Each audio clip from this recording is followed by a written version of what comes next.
My parents begged me to take the blame and serve prison time for my sister. They said, "You're worthless. You're ugly." Raven couldn't handle it. As the older sister, this is your responsibility. That was the exact moment I understood I didn't have a mother anymore. The acrid tang of burnt coffee and desperation hung heavy in the sterile air of the police station, a fitting prelude to the surgical dissection of my own worth. Across a worn, metal table, my parents stood like a fortress, their bodies angled to shield my sister, Raven, whose mascara-streaked cheeks somehow amplified her fragile beauty. "Someone needs to take responsibility for this," Detective Morris stated, his gaze, a weary pendulum, swinging between us. "The evidence puts one of you behind the wheel during the hit and run.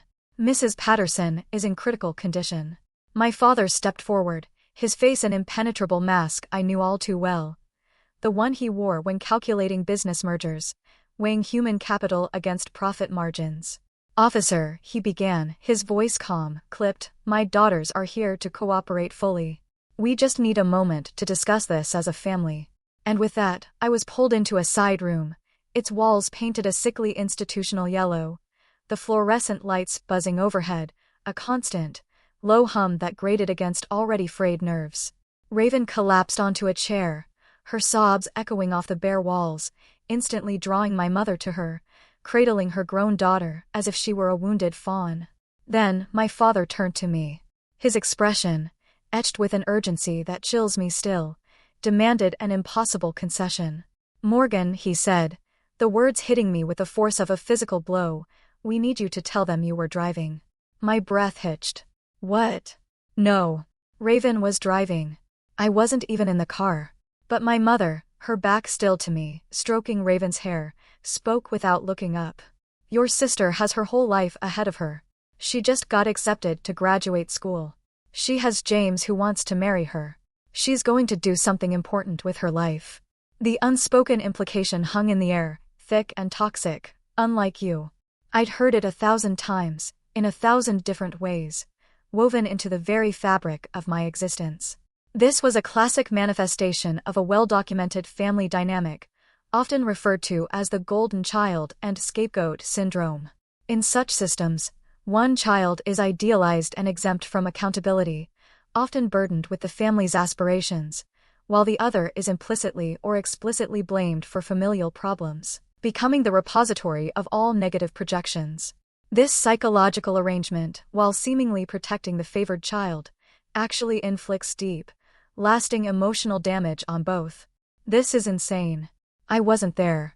The truth will come out," I pleaded, looking at Raven, waiting for her to speak, to confirm my words. She just cried harder, a torrent of tears that only seemed to solidify my parents' resolve. My father's voice dropped, taking on the hushed, insistent tone he reserved for closing difficult deals. "You're 28 years old. You work at a grocery store. You live in a studio apartment.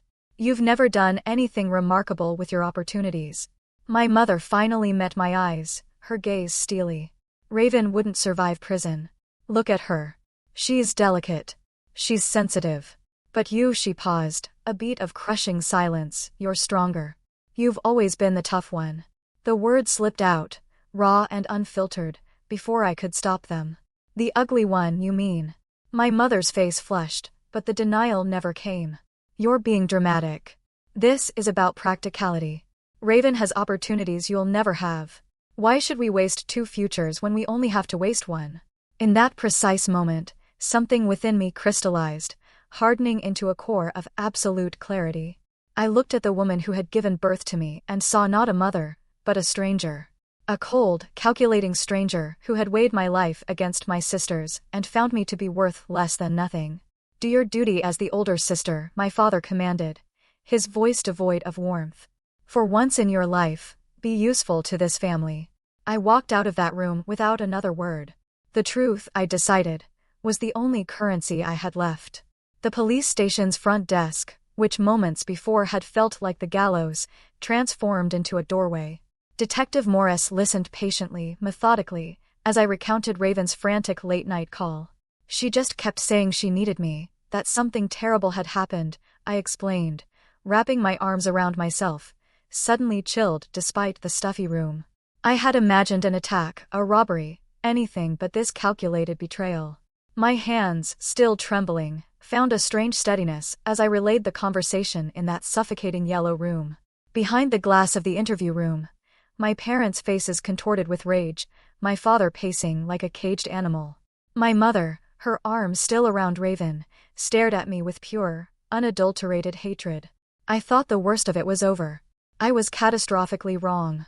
"Let me make sure I understand," Detective Morris reviewed, setting down his pen. "Your sister called you at approximately 11:47 p.m., asking you to meet her here. She didn't explain why." I nodded, my throat tight. "And when you arrived, your parents were already here. They pulled Raven into a private room. When I walked in, Dad immediately started explaining their plan. The memory made my stomach churn. They'd already decided everything. They just needed my agreement." Detective Morris studied me, his expression unreadable. "Ms. Morgan, what you're doing takes courage. Family cases are always the hardest." The words felt like a balm. "They're not my family anymore," I heard myself say, the truth of it solidifying in my chest even as it left my lips. The detective excused himself, leaving me to watch the clock tick forward, second by second, as my old life bled out before my eyes. When he returned, Sergeant Linda Hayes, a woman with kind, weary eyes, joined him. "We're going to need a formal statement," she explained gently. "Everything you remember from the phone call, the timeline, what your parents said to you. Can you do that?"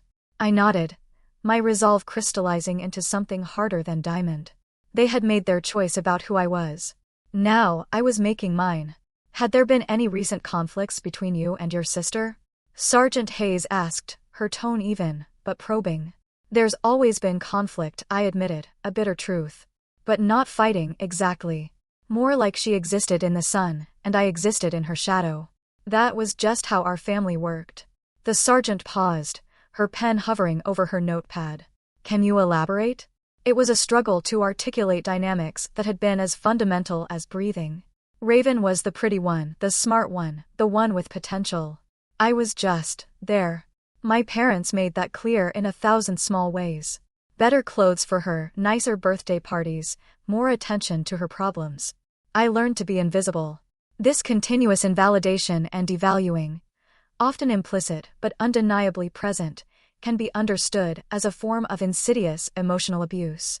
Unlike overt aggression, which is easily identified, this subtle erosion of self-worth often leaves victims questioning their own perceptions, fostering a deep-seated feeling of inadequacy and unworthiness. It primes individuals for situations where their personal boundaries are easily violated, as they've been taught their needs are secondary. "That must have been painful," Sergeant Hayes murmured. "It was normal," I replied, a chilling thought. At least I thought it was. Maybe every family has a scapegoat and a golden child. I just happened to be born into the wrong role. The sergeant exchanged a glance with Detective Morris before continuing. "And tonight, when they asked you to take responsibility for your sister's crime, was that the first time they'd asked you to sacrifice something for her?" The question opened a floodgate, memories rushing in, sharp and painful despite their age. "I was 15 when I got my first job," I began, the word slow, heavy with the weight of years. "Bagging groceries. I saved every dollar for almost a year. I wanted to go on the school trip to Washington, D.C. It cost $800. "Did you go?" she prompted. Raven's car broke down 2 weeks before the trip. She was 17, just got her license. Dad said the family couldn't afford both the repair and my trip. He took my savings to fix her car. The old hurt, once a raw wound, now felt distant, a story belonging to someone else. Raven went to prom in that car. I watched the school trip photos on Facebook. When asked if they paid me back, I simply stated, they said I was being selfish for asking. That family means sacrifice. It was a pattern, one I'd been blind to for far too long. I told them about the college fund, once shared, then wholly absorbed into Raven's expensive private university tuition. I, meanwhile, was informed community college was perfectly adequate for someone of my academic standing. I recounted the regional art competition I'd won in high school, the only thing I'd ever felt genuinely good at. My parents had missed the award ceremony, prioritizing Raven's volleyball game. My $50 prize and ribbon were met with an absent, "That's wonderful, sweetheart. Can you set the table?" while Raven's trophies gleamed on the mantel. "Why didn't you leave?" Sergeant Hayes asked, a question I'd asked myself 1,000 times. "Once you were 18, you could have walked away." Where would I go? The words sounded naive, even to my own ears. I had no money, no car, no support system. And a stubborn, desperate part of me kept believing that if I just tried harder, did better, proved myself, they would finally see me.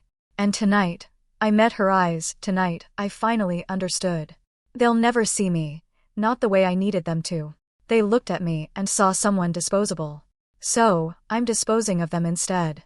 After my statement, I waited in a different room, nursing terrible vending machine coffee, watching minutes crawl on the wall clock.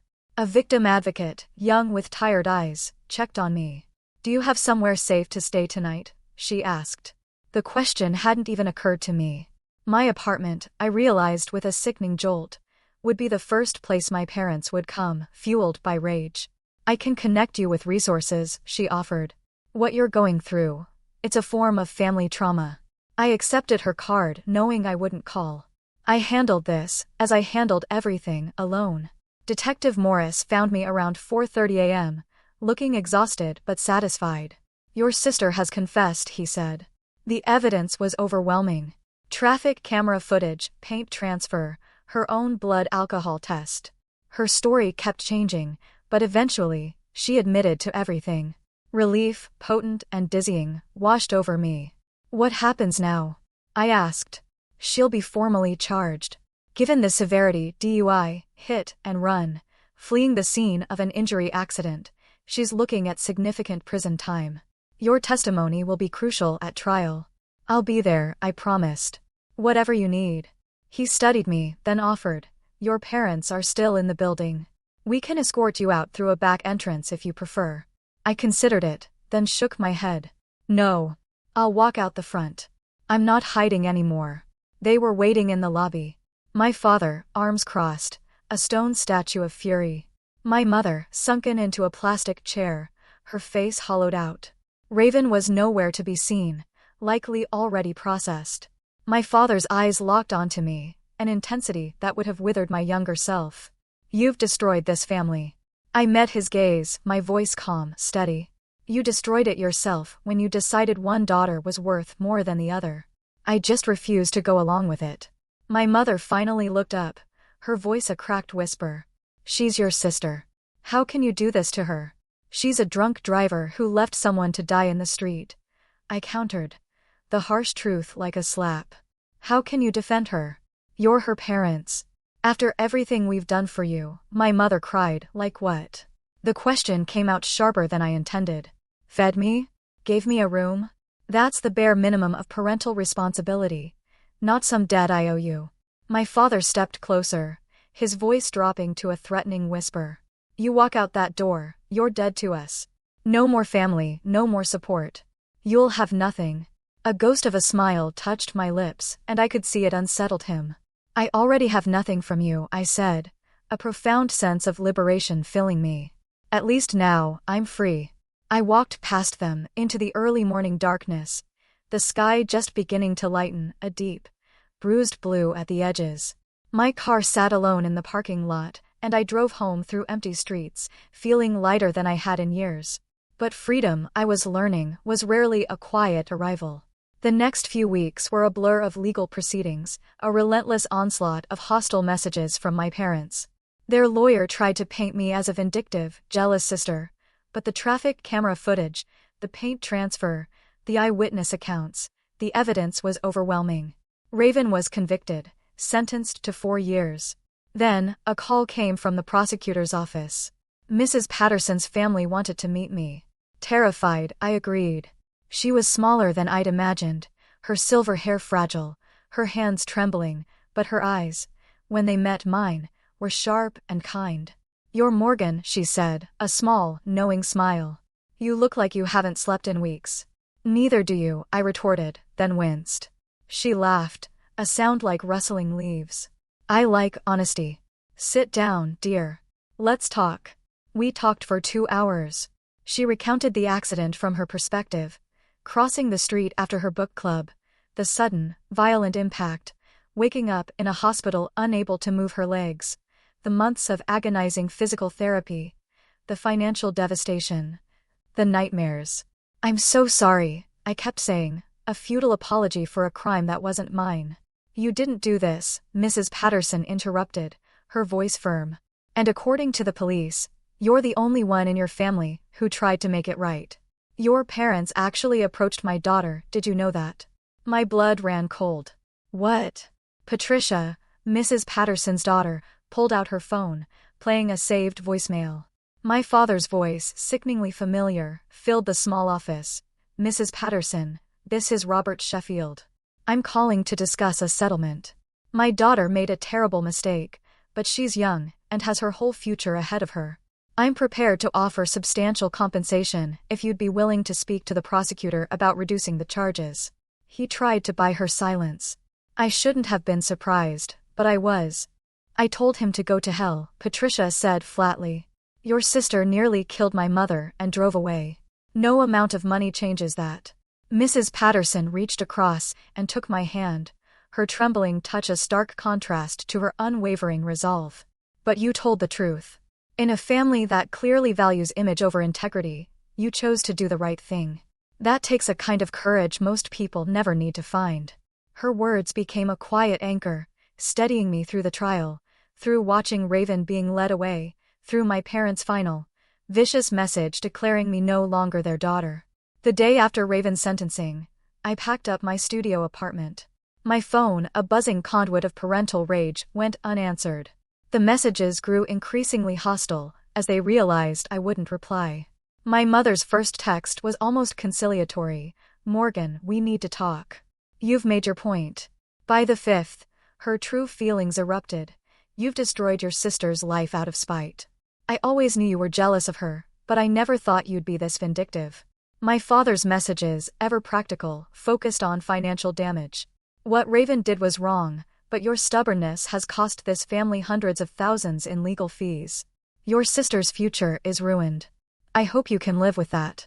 I could. I slept better than I had in years.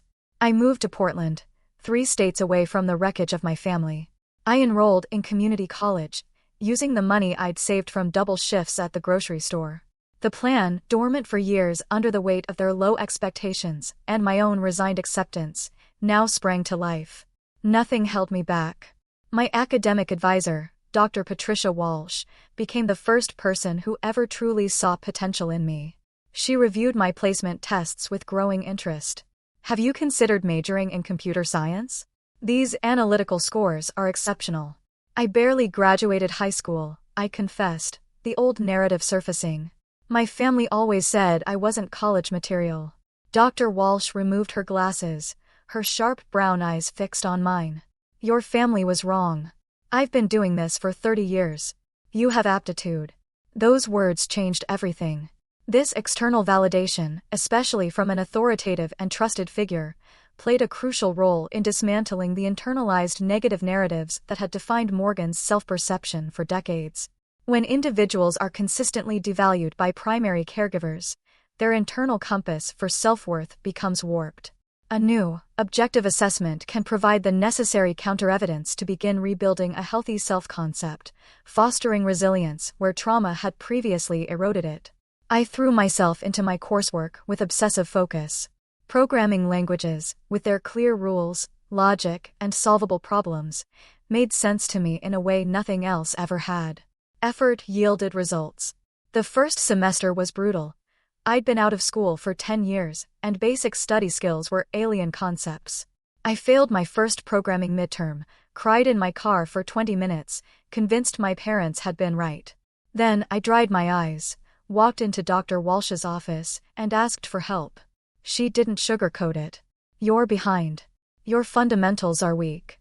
But you're also one of the most determined students I've encountered. Determination can overcome a lot." She connected me with Kevin, a graduate student tutor with infinite patience. Slowly, painstakingly, the concepts clicked. Second midterm, a B. Final exam, an A. Kevin high-fived me when the grades posted. "You know what the difference was? You stopped being afraid of being wrong. You just kept trying until you got it right. His observation hit deeper than he knew. I'd spent my entire life afraid of being wrong, because being wrong meant proving my parents right about me. Here, being wrong just meant I hadn't learned something yet. No shame, just opportunity. I was building not just a career, but an entirely new foundation for myself, brick by painful brick. I took 5 classes the next semester, working 30 hours a week at a tech startup to pay the bills. Sleep became a luxury. I lived on instant ramen and coffee, studying in every spare moment. Marcus Chin, the startup's founder, noticed my dedication. He'd built the company from his garage, a path of sheer, stubborn determination I recognized in myself. "You're going to burn out if you keep this pace," he warned one midnight when he found me debugging code. "I can't afford to slow down," I replied. "I'm making up for lost time." "Lost time from what?" he asked. I told him an abbreviated version of my story. The family that had written me off, the sister in prison, the choice that had cost me everything and simultaneously given me everything. Marcus listened, without interruption. "My parents wanted me to be a doctor," he finally said. "Traditional, prestigious, respectable. I dropped out of medical school to code in my garage. They didn't speak to me for 3 years. Did they come around eventually?" I asked. "Yes. But by then, I'd realized I didn't need their approval anymore. This," he gestured around the bustling office, "this is mine. They can accept it or not. Either way, it exists." That conversation shifted something profound within me. I'd been running from their judgment, trying to prove them wrong. Marcus showed me a different possibility, building something so undeniably real that their opinions simply became irrelevant. Within a year, I transferred to Portland State University with a full scholarship. I continued part-time at Marcus's startup, absorbing everything.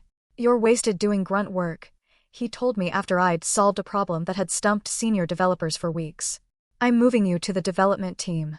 The team consisted of 6 people, all with computer science degrees from prestigious universities. I was the only community college transfer, the only one who'd started coding after age 25, the only woman. My new supervisor, Tyler, made his skepticism clear. "Marcus likes to give people chances," he announced during my first meeting. "But this is professional-level work. If you can't keep up, speak up before you drag down the whole team." I kept my mouth shut and my head down, letting my work speak. When Tyler assigned me a seemingly grunt task, documenting legacy code that nobody wanted to touch, I found 3 critical security vulnerabilities hidden in the ancient functions. Marcus called an emergency meeting. The vulnerabilities could have cost the company everything. Not only had I found them, but I proposed elegant solutions. Tyler's face when Marcus praised my work in front of the whole company was almost worth the sleepless nights. "Good catch," Tyler muttered afterward, unable to meet my eyes. "Just doing my job," I replied evenly. Something had shifted. The other developers started coming to me with questions, including me in the casual coffee machine conversations. I was earning respect, one solved problem at a time. My social life, previously non-existent, consisted mainly of study groups and work colleagues. I'd learned to be alone within my family, and that skill translated well to my new independence. But there was a difference between chosen solitude and enforced isolation. Sarah, from my database management class, invited me to a party. I almost declined, but something urged me to accept. The gathering was small, maybe 15 people, mostly CS students. They talked code, theory, and debated programming languages. For the first time, I was in a room where I understood the conversation, where I could contribute. "You're the one who found those security vulnerabilities at Chen's company, right?" Derek asked. "I heard about that. Pretty impressive." People were talking about my work. Impressed by something I had done. The novelty of it almost made me giddy. I started accepting more invitations. Building a social network from scratch was awkward, but it was mine, based on who I actually was, not who I was supposed to be. Ruth, my neighbor, became an unexpected friend, a reflection of the mother I'd always longed for. Interested, supportive, critical when necessary, but always kind. She taught me to cook. "You're too thin," she declared one Saturday, arriving with bags of groceries. "Come on, I'm teaching you to make lasagna." Her kitchen was warm, cluttered with the accumulation of a long life. Photos of children and grandchildren covered the refrigerator. Plants thrived. Cooking is chemistry, she said. You understand code. You can understand this. She was right. Following a recipe was like following an algorithm. Precise measurements, specific steps, predictable outcomes. I threw myself into it with the same intensity. My granddaughter went to college for computer science, Ruth mentioned, as we waited for the lasagna to bake. She's doing very well. Works at some big company in Silicon Valley. Are you close with her? I asked. Ruth's expression flickered with something sad. Not as close as I'd like. She's busy. I'm old. That's life. You're not old, I countered. You're teaching me to make lasagna. She laughed, patting my hand. You're good for my ego, Morgan. I'm glad you moved in next door. The comment touched something raw. Someone was glad I existed in their space. Such a simple thing, yet I'd never had it before. The lasagna turned out perfectly. Ruth sent me home with half and a promise that next week we'd tackle bread from scratch. My parents called a few times that first year. I changed my number, but they always tracked down the new one. I never answered, letting their increasingly hostile voicemails pile up. Then, about 18 months after moving to Portland, my mother caught me. I'd just finished a brutal exam and wasn't paying attention when I answered an unknown number. Her voice, tight with anger, sliced through the exhaustion.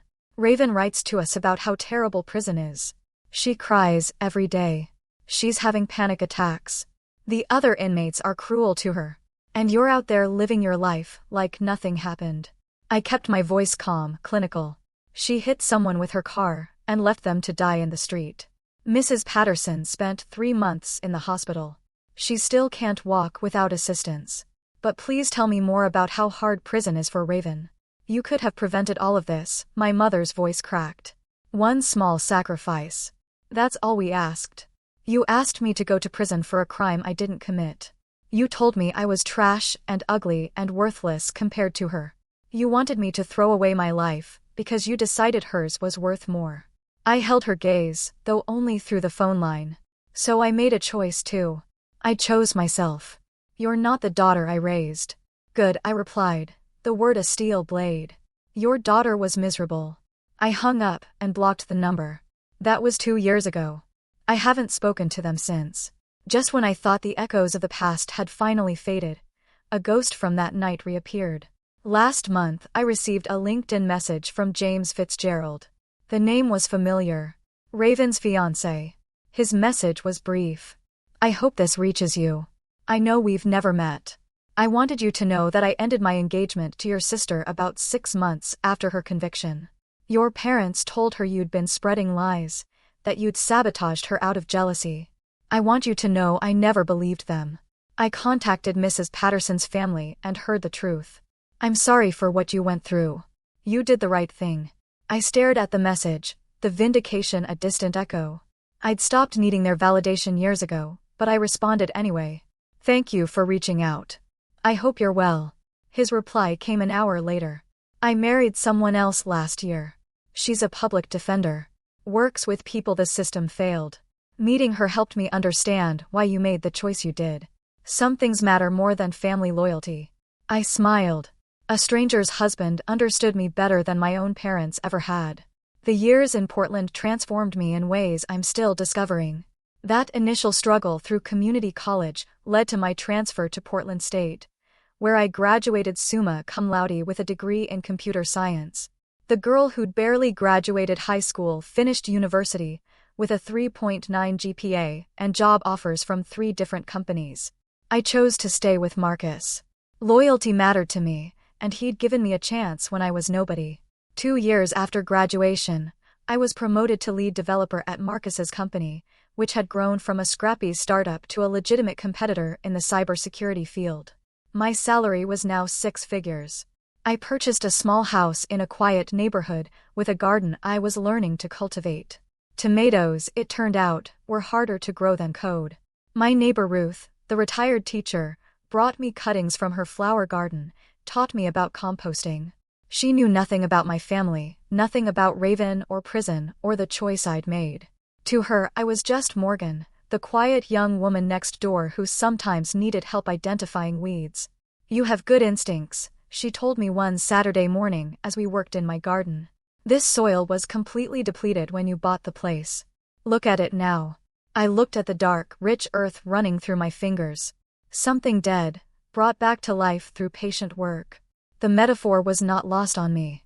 Last week, Raven was released on parole. 3.5 years of her 4-year sentence, with credit for good behavior. I knew because she'd found my email address and sent me a message. Subject line: "We need to talk." The email itself was long and rambling, swinging between rage and self-pity. She'd lost her graduate school acceptance. James had abandoned her. Her criminal record made employment nearly impossible. Our parents had depleted their retirement savings on legal fees and appeals. And somehow, all of this was my fault. "You destroyed my life because you were jealous," she wrote. "You always hated that I was prettier, smarter, more successful. You saw one chance to tear me down and you took it. I made a mistake. People make mistakes. But you had a choice, and you chose to be cruel." I read it 3 times, waiting for a feeling to surface. Anger, guilt, satisfaction, anything. But there was just a distant recognition of who she'd always been, and who I'd finally stopped being. The golden child archetype, stripped of the familial buffer that enabled their unchecked behavior, often struggles immensely when confronted with real-world consequences. This can lead to intense resentment and a profound inability to take personal responsibility, as their entire identity was built upon a false pedestal. The self-pity and blame projected onto Morgan are typical manifestations of this breakdown, a desperate attempt to maintain a victim narrative rather than confront accountability. I crafted my response carefully. "Raven, you were driving drunk.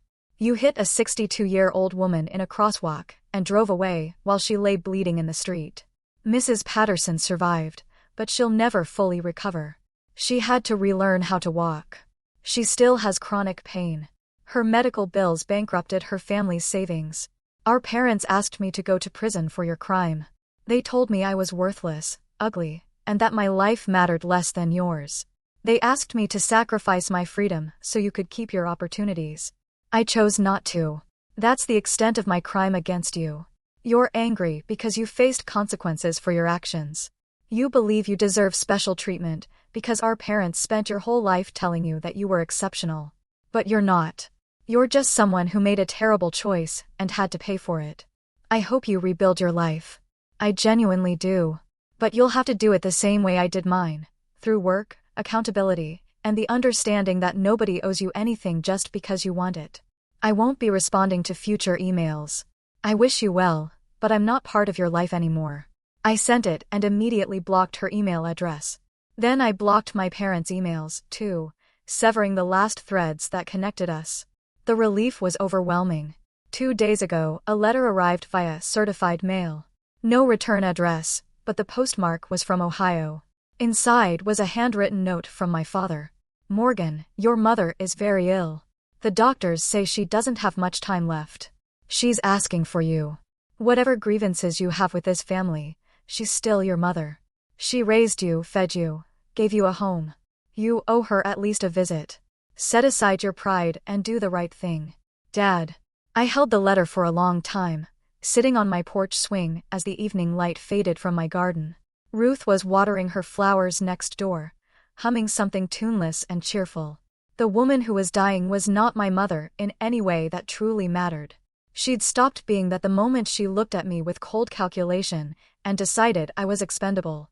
The biological connection was merely an accident of genetics, no more meaningful than sharing a blood type with a stranger. I thought about the mother I'd wanted. The one who would have protected both her daughters, who would have insisted Raven face her consequences while still offering love and support. The one who would have seen worth in both of us. That mother had never existed. I'd finally accepted that truth. The final thread, an illusion I'd long discarded, was now officially severed. I went inside and drafted a brief response. "Dad, I hope Mom gets the care she needs. I won't be visiting. Morgan." I mailed it the next morning. 3 weeks later, another certified letter. I knew what it would say before I opened it. The funeral notice was brief and formal. My mother had passed away. Services would be held at the church where I'd been baptized as an infant, a building I hadn't entered in over a decade. I was listed among the survivors as if I'd been present in her life. I threw the notice in the recycling bin and went to work. Yesterday, Marcus called me into his office. I'd been working on a major security contract that could take the company to the next level.